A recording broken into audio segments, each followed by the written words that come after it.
আধ্যাত্মিক বিশ্ববিদ্যালয়ের স্টুডেন্ট। তোমাদের কাজই হলো সমগ্র ব্রহ্মাণ্ডে অর্থাৎ বিশ্বজগতে বাবার বার্তা পৌঁছে দেওয়া। আজকের এই মহাবাক্যে বাবা আমাদের যেই স্মৃতি দিয়েছেন যে এক হলো ঈশ্বরীয় বিশ্ববিদ্যালয়, আর আমরা হলাম স্টুডেন্ট, আর আমরা এই ঈশ্বরের আশার এবং শিক্ষা ব্যবস্থার খবর সারা দুনিয়াতে পৌঁছে দিচ্ছি। এই তিন দৃশ্যকে যখন আমরা সমান্তরালে রাখব যে আমি স্টুডেন্ট, আমরা শুভ্র বসনে এবং ঈশ্বরের মেডেল লাগিয়ে আমরা সেই বিশ্ববিদ্যালয়ে পড়তে যাচ্ছি, দূর থেকে যা ঝকমক করছে তার আলোয় যেন আলো যেন হীরার মতো চমকাচ্ছে, আর আমি সেই মেডেল পরে ঈশ্বরীয় বিশ্ববিদ্যালয়ে যাচ্ছি, আর এই খবর আমরা সারা দুনিয়ায় পৌঁছে দিচ্ছি। আমরা ঢোল পিটাচ্ছি, শোনো নগরবাসী, শোনো ভাই ও বোনেরা, শোনো ভগবান এসে গেছে। ভগবান এসে যেই শিক্ষা দিচ্ছেন যে নিজেকে আত্মা মনে করে পিতা পরমাত্মাকে স্মরণ করো, মনমনাভবর শিক্ষা তিনি দিচ্ছেন। এখন তিনি এই দুনিয়াতে অবতরণ করেছেন। তখন আমাদের সারা শরীরে একটা রোমাঞ্চ দাঁড়িয়ে যাবে, যারাই শুনবে তাদেরই রোমাঞ্চ হবে। তো ওই বিষয়টাকে অনুভব করা, মুহূর্তের জন্য তাকে সামনে আনা, তো এটাই হলো বাস্তবে বাবা বলছেন এটাই হলো পরিবর্তন, এটাই হলো আধ্যাত্মিক জাগরণ। নিজের মধ্যে জাগলে অন্যকে জাগানোর সেই পরিপূর্ণ ব্যবস্থা করা। প্রশ্ন, বাচ্চারা এখন তোমরা কিসের ঢাক বাজাও এবং কোন কথা বোঝাও? আমাদের মনে এখন কিসের খুশি? খুশিতে আমরা এখন কী ঢাক বাজাই এবং কী কথা শোনাই? উত্তর, তোমরা এই ঢাকি বাজাতে থাকো যে এই নতুন দেবী রাজধানী পুনঃস্থাপিত হচ্ছে। বহু ধর্মের এখন বিনাশ হবে। তোমরা সকলকে বোঝাও যে সকলে নিশ্চিত হয় অর্থাৎ বেফিকার থাকো, চিন্তামুক্ত থাকো। এই হলো আন্তর্জাতিক মহাসমর। এই যুদ্ধ অবশ্যই হবে, তারপরেই দেবী রাজধানী আসবে অর্থাৎ স্থাপিত হবে। তো সেই দুনিয়া, নতুন দুনিয়া এমনিতে আসবে না, আঙ্গুলে তুলে দিলে আসবে না। আবার সে মানুষই হোক আর ভগবানই হোক, আর তার জন্য এখন স্থাপনা হচ্ছে একদিকে, অন্যদিকে এখন যুদ্ধ হবে, বিনাশ হবে, মহাসমর হবে। এই চেতাবনী, এই খবরও ঢাকঢোল পিটিয়ে সবাইকে জানাতে হবে। কারণ ভগবান কথা দিয়েছেন, পরিত্রাণায় সাধনাঞ্চ বিনাশনায় চ দুষ্কৃতাম ধর্ম সংস্থাপনায়ার্থে সম্ভবামি যুগে যুগে। এখন ধার্মিকদেরকে রক্ষা করা আর অধার্মিকদেরকে এখন বিনাশ করা, এই কর্ম সম্পাদন করতে তিনি এসেছেন। তার জন্য যুদ্ধ বিগ্রহ হবে, প্রাকৃতিক বিপর্যয় হবে এবং পরমাণু বোম, হাইড্রোজেন বোম ইত্যাদির ব্যবহার হবে। তো ওই বিশেষ মুহূর্ত এখন, এই বিশ্বযুদ্ধ, এই মহাভারত এখনই হবে। তার আগাম খবর বাবা দিয়ে দিয়েছেন বাচ্চাদের দ্বারা। ওম শান্তি।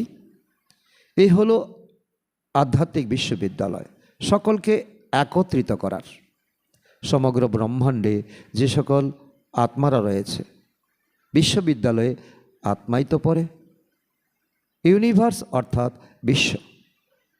তো ইউনিভার্সিটি, তো তার অর্থ হলো ইউনিভার্স, সারা দুনিয়াকে একত্রিত করা। কিন্তু দুনিয়াতে যত ইউনিভার্সিটি আছে, তো বিভিন্ন নামে, তাদের লক্ষ্য কিন্তু এ দুনিয়াকে একত্রিত করা নয়। তাদের লক্ষ্য এক এক বিষয়ে তো স্টুডেন্টদেরকে বোঝানো, পড়ানো এবং তাদেরকে শিক্ষিত করে তোলা। বাচ্চারা, এখন নিয়ম অনুযায়ী ইউনিভার্সিটি শব্দটি তোমাদের জন্য। এ হলো আধ্যাত্মিক বিশ্ববিদ্যালয়, লৌকিক বিশ্ববিদ্যালয় হয়ই না। এ হলো একমাত্র গডফাদারলি ইউনিভার্সিটি। সব আত্মারাই এখানে লেসন পায় বা পাঠ পায়। এই সংবাদ তোমাদের কোনো না কোনোভাবে সকলের কাছে পৌঁছে দিতে হবে, পৌঁছে দেওয়া উচিত। মেসেজ তো পৌঁছে দিতে হবে, তাই না? এই বর্তমান দুনিয়াতে মেসেজ দেওয়ার অনেক আধার রয়েছে। মাল্টিমিডিয়া হোক, সংবাদপত্র হোক, তো টিভি হোক, বা বিভিন্ন রকমের অ্যানাউন্সমেন্ট হোক। কিন্তু তো ওই সময়ের কথা বাবা বলছেন, তো তোমরা এখন ঢোল পিটাও। আর এই মেসেজ অতি সাধারণ, সকলেই বুঝবে। কোনো লম্বা চড়া বক্তৃতা নয়। বাচ্চারা জানে যে তিনি অসীম, আমাদের অসীম জগতের পিতা, যাকে সকলেই স্মরণ করে। তিনি এখন সমাগত। তারা এমনও বলে যে তিনি আমাদের অসীম জগতের প্রিয়তম। বিশ্বে যে সকল জীবাত্মা রয়েছে তারা সকলেই সেই প্রিয়তমকে অবশ্যই স্মরণ করে। এই পয়েন্টগুলি ভালোভাবে ধারণ করতে হবে।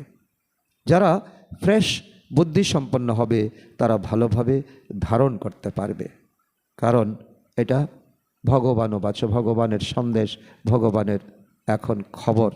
তিনি এসেছেন, অবতরিত হয়েছেন, কি শিক্ষা দিচ্ছেন। ব্রহ্মাণ্ডে যে সকল আত্মারা রয়েছে তাদের সকলেরই পিতা তো একজনই, এবং শিক্ষকও একজন, সদ্গুরু একজন। বিশ্ববিদ্যালয়ে তো মানুষই পড়বে। বাচ্চারা, এখন তোমরা এটাও জেনেছ যে আমরাই 84 বার ম্যাক্সিমাম জন্মগ্রহণ করি, মিনিমাম এক জন্ম। 84 লক্ষর তো কোনো কথাই নেই, এটা ভুল সূত্র। ব্রহ্মাণ্ডে যত আত্মা রয়েছে তো এই সময় সকলেই অপবিত্র। এই হলোই ছিছি দুনিয়া, দুঃখধাম। কারণ রাবণ এ দুনিয়াটা একেবারে বরবাদ করে দিয়েছে। একজনই পিতা রয়েছেন যিনি ওই দুনিয়াকে শোকধামে পরিবর্তিত করে, অর্থাৎ আমরা আত্মাদেরকে শোকধামে নিয়ে যান, তাকে মুক্তিদাতা বলা হয়। তোমরা সমগ্র ইউনিভার্স অর্থাৎ বিশ্বের মালিক হও, তাই না? সেই অনুভূতি তোমাদের জাগা উচিত, শিহরণ জাগা উচিত। বাবা সকলকেই বলেন এই মেসেজ পৌঁছে দিয়ে এসো ঢোলের মাধ্যমে, ঢাক বাজিয়ে। তো বাবাকে সকলেই স্মরণ করে, ওনাকে গাইড, লিবারেটর, দয়াবান বলা হয়, কৃপাসিন্ধু বলা হয়। তো ভাষা তো অনেক, তাই না?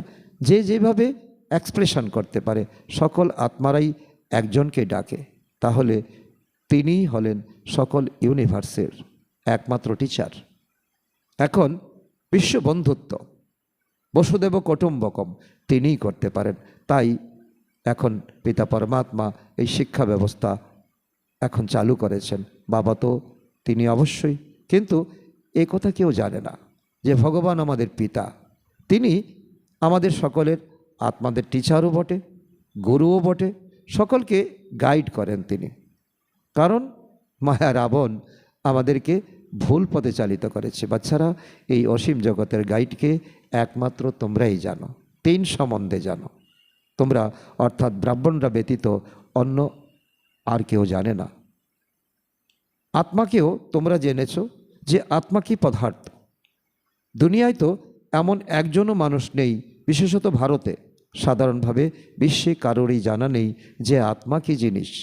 অনেক কিছু কঠিন তারা ব্যবস্থাপনা করছে, কিন্তু আত্মাকে নিয়ে রিসার্চ, আত্মাকে নিয়ে জানার অভ্যাস কারো নেই। যদিও বলে ভ্রুকুটির মাঝখানে জ্বলজ্বল করে এক আজব তারা, কিন্তু বোঝে না কিছুই।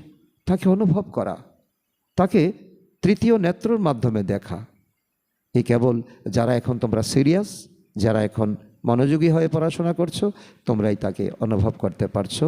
এবং তোমাদের চলন বলন কথোপকথনের মধ্যে এই আত্মিক ভাব ফুটে উঠছে। এখন তোমরা বাচ্চারা জানো যে আত্মা তো অবিনাশী, এ কখনো বড় ছোট হতে পারে না। যেমন তোমাদের আত্মা বাবু তেমনই বিন্দু, যেমন পুত্র তেমন পিতা, বড় বা ছোট নয়, তিনিও আত্মা। কেবল তিনি পরমাত্মা, পরম যোগাত্মা অর্থাৎ সুপ্রিম। বরাবরই সব আত্মারাই পরম ধামের নিবাসী। এখানে আসে প্রত্যেক আত্মা নিজের নিজের পার্ট প্লে করতে। তো যেমন তার পার্ট তেমন তার পোশাক। যেমন আমরা নাটকেও দেখি যে রাজা পাঠ করেন রাজার ড্রেস নিয়ে, এবং ভৃত্য পাঠ করে ভৃত্যের ড্রেস নিয়ে, মন্ত্রী পাঠ করে মন্ত্রীর ড্রেস নিয়ে। তো ঠিক তেমনি যে আত্মার যে সংস্কার, সে তেমনি তার বস্ত্র অর্থাৎ দেহ পাবে, হয় ফিমেল অথবা মেল। পুনরায় নিজের পরমধামে যাওয়ার চেষ্টা করে সকল আত্মা। আমি পরমধামে যাব, আসবো না এই দুনিয়াতে, মোক্ষে চলে যাব। পরমপিতা পরমাত্মাকে সকলেই স্মরণ করে, কারণ আত্মার দূত পরমপিতাই মুক্তিতে পাঠিয়েছিলেন, তাই ওনাকে স্মরণ করে। কারণ সংস্কারে আমাদের রয়ে গেছে। দুনিয়াতেও কেউ যদি আমাকে বিপদের সময় সাহায্য করে, তো আবারও যখন আমরা বিপদে পড়ি তখন তাকে আমরা স্মরণ করি। ঠিক তেমনি এখন যখন আমরা একেবারে বেকায়দায় পড়ে গেছি, বিপদে পড়ে গেছি, তখন যিনি আমাদেরকে গাইড করেছিলেন, মুক্তিতে পাঠিয়েছিলেন, অবশ্যই ওনার কথা আমাদের স্মরণ আসবে। তবেই তো আমরা হাত উঁচা করে, আঙ্গুল উঁচা করে উপরে আমরা দেখাই তিনি উপরে আছেন। আত্মাই তমপ্রদান হয়েছে, স্মরণ করে কেন সেটুকু কিন্তু কেউ জানে না। দুনিয়াতে ডিগ্রি প্রাপ্ত অনেকেই, যেমন বাচ্চা বলবে বাবা, ব্যাস, তাদের কিছুই জানাই নেই। তোমরাও বাবা মাম্মা বলো, কিন্তু জানো না কিছুই। ভারতে এক ন্যাশনালিটি ছিল, তাকে ডিটি ন্যাশনালিটি বলা হতো। পুনরায় পরে এর মধ্যে আরও অনেক অনুপ্রবেশ হয়েছে। এখন কত অধিক মাত্রা হয়ে গেছে বিভিন্ন জনজাতি। তাই দেখো একে অন্যের সঙ্গে মেলে না, তাই এত ঝগড়াঝাটি। যেখানে যেখানে অধিক মাত্রায় প্রবেশ করেছে ভিন্ন জাতি, সেখানে থেকে তাদের বের করে আনার প্রচেষ্টা করতে থাকে। ঝগড়া অনেক হয়েছে। কোনো একটা সম্প্রদায়ের মধ্যে কোনো একটা সংখ্যালঘু ঢুকে গেল, তখন তো সংখ্যাগুরুরা চেষ্টা করে সংখ্যালঘুকে কি করে বের করা যায়। ঝগড়া অনেক করছে, অনেক অন্ধকারও হয়ে গেছে দুনিয়া। মনুষ্যত্বের এখন কোনো চিহ্ন মাত্র দেখা পাওয়া যাচ্ছে না। মানুষের মধ্যে শুধু স্বার্থ দানা বেঁধেছে। কিছু সীমা তো থাকা উচিত, তাই না? অ্যাক্টরদের লিমিট থাকা উচিত। তো এও পূর্ব নির্ধারিত খেলা। তো এখানে যত অ্যাক্টার আছে তাতে কম বেশি হতে পারে না, এটাই বাবা বলছে। এখন পরমধামে যত আত্মা আছে সকলে কিন্তু আসেনি, কিছু আত্মা অবশ্যই রয়ে গেছে। তো এরা যখন আসবে তো এটাই বলা হবে সারা পৃথিবীর জনসংখ্যা। এখনও তা আমাদের ডিসকভার করা হয়নি, তার বেশি কম হতে পারে না। একটা নির্দিষ্ট সংখ্যায় আত্মা একবার আসে দুনিয়াতে, আবার উপরে চলে যায়। যখন সমস্ত অ্যাক্টররা স্টেজে চলে আসে তখন পুনরায় তাদেরকে ফিরে যেতে হয়। এটাই হলো আসা আর যাওয়ার নাটক। তো যে সকল অ্যাক্টররা রয়ে গেছে তারাও ধীরে ধীরে আসতে থাকবে। এ দৃশ্য আমাদের অনুভব করা চাই। যদিও তো কন্ট্রোল অর্থাৎ জন্ম নিয়ন্ত্রণ করার জন্য সরকার কত মাথা করতে থাকে, কিন্তু করতে পারি কি? পারে না। তাদের বলো আমরা অর্থাৎ বিকেরা এমন বার্থ কন্ট্রোল করব যে তাতে আর বাকি 9 লক্ষ রয়ে যাবে। অত্যন্ত যুক্তিপূর্ণ কথা বাবা বলছেন। কারণ এখন যারা আমরা বিকে, এখন তাদের যে বার্থ কন্ট্রোল, তারা যে কাম মহাসূত্রকে গার্ড বেঁধেছে, এটাই হলো সবথেকে বড় এই বিশ্বকে এখন ঠেকা দেওয়া, অনেক বড় বিপদের হাত থেকে তাকে রক্ষা করা। তখন সমগ্র জনগণনাই কম হয়ে যাবে। আমরা তোমাদের সত্য বলি, সকলের কাছে গিয়ে বলো ভগবান বাচ। এখন স্থাপনা ভগবান করছে, নতুন দুনিয়া, নতুন বৃক্ষ, অবশ্য ছোটই হবে, 9 লাখ হবে শতযুগের লোকসংখ্যা। এখানে তো এইসব কন্ট্রোল জন্ম নিয়ন্ত্রণ কেউ করতে পারবে না, দাঙ্গা বেঁধে যাবে। কারণ আরও তমপ্রদান হতে থাকে। মানুষ যত গভর্নমেন্ট প্রচার চালায় তত তাকে বেশি করে অপপ্রচার চালায়, তো বৃদ্ধিপ্রাপ্ত হতে থাকে। যে সকল অ্যাক্টররা আসবে তারা এখানে এসেই শরীর ধারণ করবে। এই সকল কথা কেউ বুঝে কি? বুঝে না। প্রখর বুদ্ধিসম্পন্নরা বোঝে যে রাজধানীতে সকল প্রকারের একটারই থাকে। সত্যযুগে যে রাজধানী ছিল তা পুনরায় স্থাপিত হচ্ছে। সেখানে রাজা রানী থাকবে, প্রজা থাকবে, দাসদাসী থাকবে, ধোপানাপিত থাকবে, ট্রান্সফার হয়ে যাবে। তোমরা এখন তমপ্রধান থেকে শতপ্রধান শ্রেণীতে ট্রান্সফার হয়ে যাচ্ছ। তো বাবা বলছে যে যতটা পুরুষার্থ করবে সে ততটা উচ্চ পদ পাবে, যে পুরুষার্থ করবে না যাবে সত্যযুগে, হয় সে ঝাড়ু লাগাবে, কারণ ঝাড়ুদারের তো দরকার চাই, শ্মশানের ডোমেরও দরকার চাই। পুরনো দুনিয়া থেকে নতুন দুনিয়ায় চলে যাবে তোমরা। তোমাদের অধ্যয়ন এই দুনিয়ার জন্য নয়। এটাও আমাদের জন্য এক গুরুত্বপূর্ণ শিক্ষা। এখন আমরা পড়াশোনা করছি, প্রারব্ধ ভোগ করব সত্যযুগে। দুনিয়াতে কি এমন পড়াশোনা হয়? এক জন্মে পড়াশোনা, অন্য জন্মে তার প্রাপ্তি, এমন ইউনিভার্সিটি হার হতেই পারে না। গডফাদার বলেন যে আমি তোমাদের অমর লোকের জন্য পড়াশোনা করাই, এই মৃত্যুলোক বিনাশ হয়ে যাবে। সত্যযুগে এই লক্ষ্মীনারায়ণের রাজত্ব ছিল, আবারও স্থাপনা হবে। এই স্থাপনা কিভাবে হয়েছে তা এ দুনিয়ার কেউ জানে না, তোমরাও জানতে না। এখন তোমরা অনুভব করছো যে এখন এই ঈশ্বরীয় পড়াশোনা করে আমরা উচ্চ পদ প্রাপ্ত করব। বাবা সর্বদাই বলেন যেখানে তোমরা ভাষণ করবে সেখানে এই লক্ষ্মীনারায়ণের চিত্র অবশ্যই রাখবে, এতে তারিখ যেন অবশ্যই লেখা থাকে। তোমরা বোঝাতে পারো যে নতুন বিশ্বের আরম্ভ 1250 বছর পর্যন্ত, 1 থেকে 1250 বছর পর্যন্ত সূর্যবংশী, তারপর সেখান থেকে 3750 পর্যন্ত চন্দ্রবংশী। এই ডিনাইস্টি 1 থেকে 1250 বছর পর্যন্ত সূর্যবংশী, তার থেকে আরও 1200 বছর চন্দ্রবংশী, টোটাল 2500 বছর। তো এই ডিনাইস্টির রাজত্ব ছিল সূর্যবংশী এবং চন্দ্রবংশী।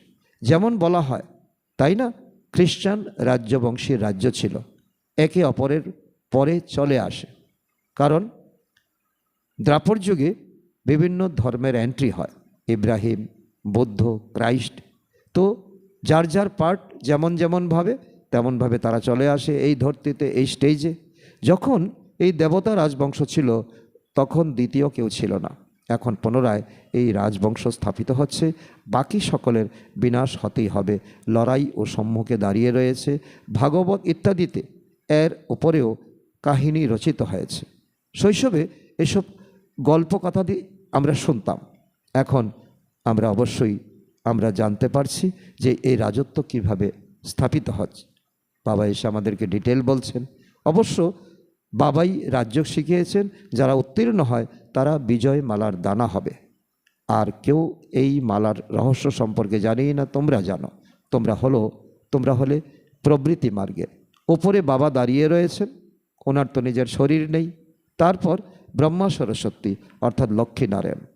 তো এই মালা যে ফেরানো হয়, তো ওপরে হলো ফুল, এটা হলো বাবা, আর তারপরে 2টা দানা, এটা হলো ব্রহ্মা এবং সরস্বতী।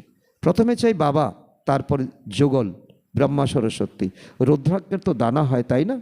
তো নেপালে তো এক জাতের গাছ রয়েছে, বৃক্ষ রয়েছে, তো যেখান থেকে এই রুদ্রাক্ষের দানা আসে। এর মধ্যে আসলও থাকে, নকলও থাকে। যত ছোট ততই তার মূল্য অধিক। এখন তোমরা এর অর্থ বুঝে গেছো। তো এই বিষ্ণুর মালা অর্থাৎ রুণ্ড মালা তৈরি হয়, যত ছোট 108, মানে এখানে ছোট বলতে মালার দানা নয়, তার সংখ্যা। এই সমস্ত মানুষরাই তো ভক্তিতে কি করে, মালা জপতে জপতে তারা মনে করে আমাদের পুণ্য কামাই হচ্ছে, রাম রাম জপতে থাকে, অর্থ কিছুই জানা নেই, কেবল মালা জপ করে। এখানে তো বাবা বলেন আমাকে স্মরণ করো। এ হলো আজব আজব, মুখে কিছু বলতে হবে না, গানও স্থূল হয়ে যায়। বাস্তবে এই সময় বাবা বলছেন যে তোমাদের সব কিছুই হলো সূক্ষ্ম। বাচ্চাদের কেবল বাবাকে স্মরণ করতে হবে, তা না হলে আবার গানই স্মরণে আসতে থাকবে। বাবা বলছেন গান নয়, জ্ঞান। এখন এই সময় অবিনাশী জ্ঞান তোমরা প্রাপ্ত করছো। এখানে মুখ্য কথাই হলো স্মরণের। কারণ পড়াশোনার একটা সাবজেক্ট হলো স্মরণ, জ্ঞান, যোগ, ধারণা, সেবা।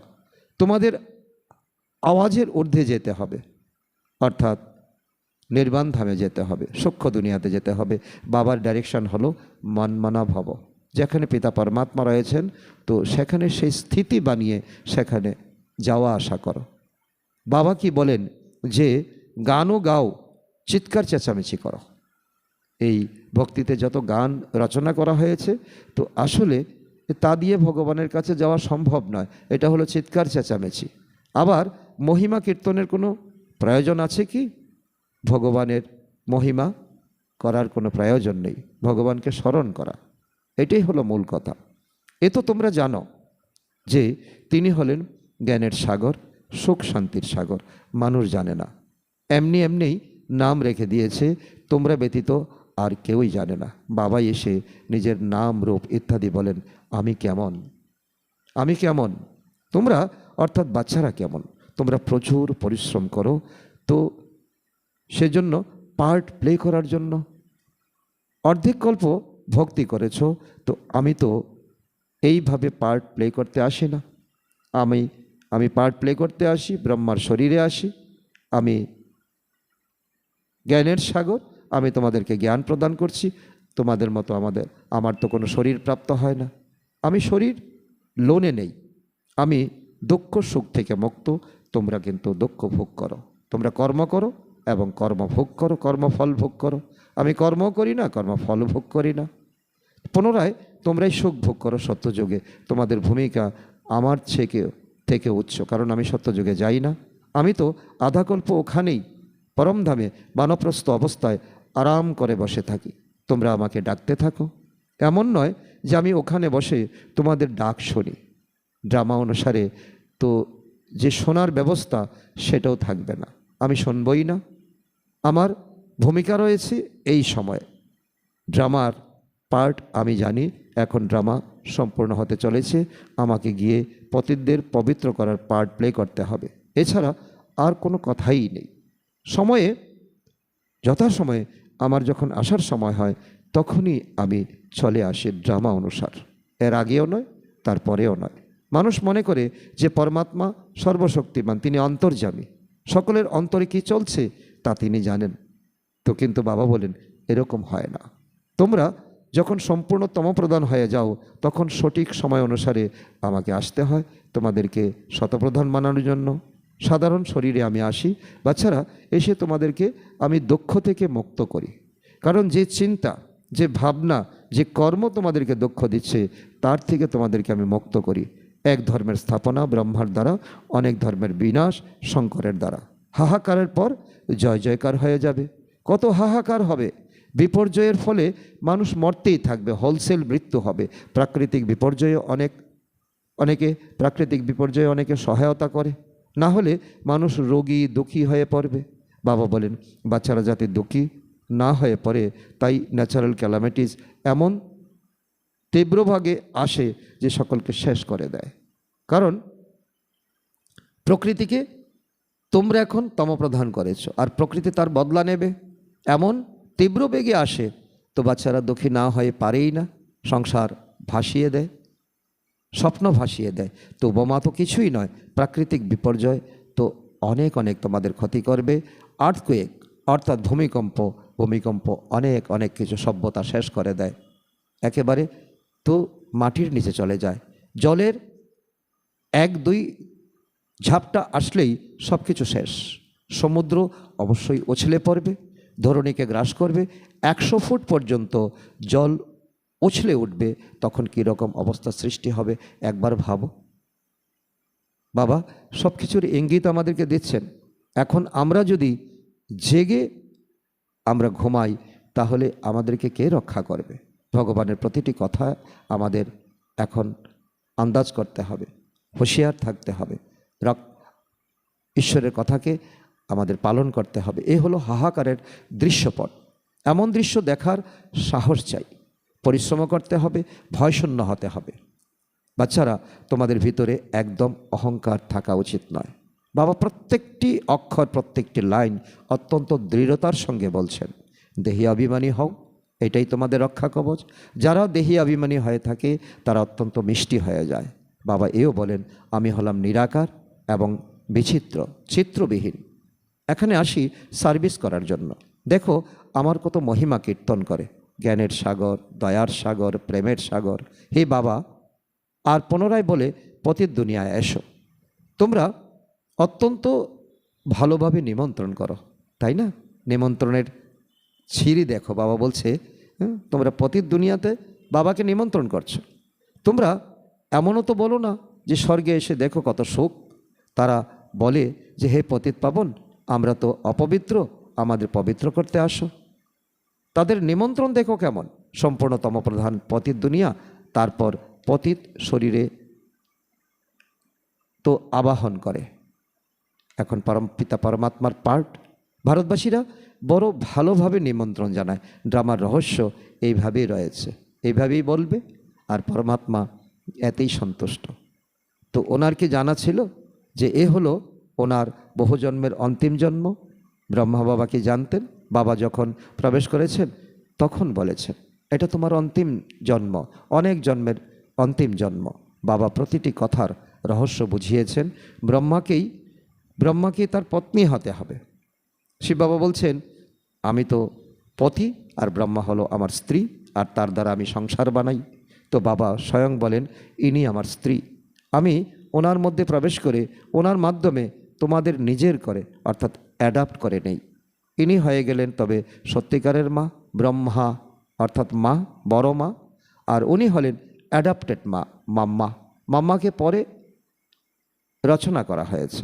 তোমরা মা বাবা ওনাদের বলতে পারো। শিব বাবাকে কেবল বাবাই বলবে। ইনি হলেন ব্রহ্মা বাবা, মাম্মা হলেন গুপ্ত। তো ব্রহ্মা হলেন মা, কিন্তু শরীর কিন্তু পুরুষের। ইনি তো প্রতিপালন করতে পারবেন না, তাই মাম্মাকে অ্যাডাপ্ট করেছেন, অর্থাৎ কন্যাকে অ্যাডাপ্ট করেছেন, এবং মায়ের মতো তিনি পালনা দিয়েছেন যজ্ঞকে। নাম রেখেছেন মাতেশ্বরী। তিনি হলেন প্রধানা, এই যজ্ঞের প্রধানা ছিলেন তিনি। তো ড্রামা অনুসারে সরস্বতী হলেন একজনই। এছাড়া দুর্গা, কালী ইত্যাদি অনেক প্রকারের নাম আছে। তো মা বাবা তো একজন করেই হয়, তাই না? তোমরা সকলে হলে তার সন্তান। গায়নও রয়েছে ব্রহ্মা পুত্রী সরস্বতী, তোমরা হলে ব্রহ্মা কুমার কুমারী। তোমাদেরও অনেক নাম রয়েছে। এ সমস্ত কথা তোমাদের মধ্যে নম্বরের ক্রমানুসারেই বুঝবে। সকলে তো বুঝবে না যারা পুরুষার্থ করবে। তো পড়াশোনায়ও ক্রমিক সংখ্যানুযায়ী হয়, একের সঙ্গে অন্যের মিল হয় না। এখানে রাজধানী স্থাপিত হচ্ছে। এই ড্রামা পূর্ব নির্ধারিত, একে বিস্তারিতভাবে বুঝতে হবে। অসংখ্য পয়েন্টস রয়েছে।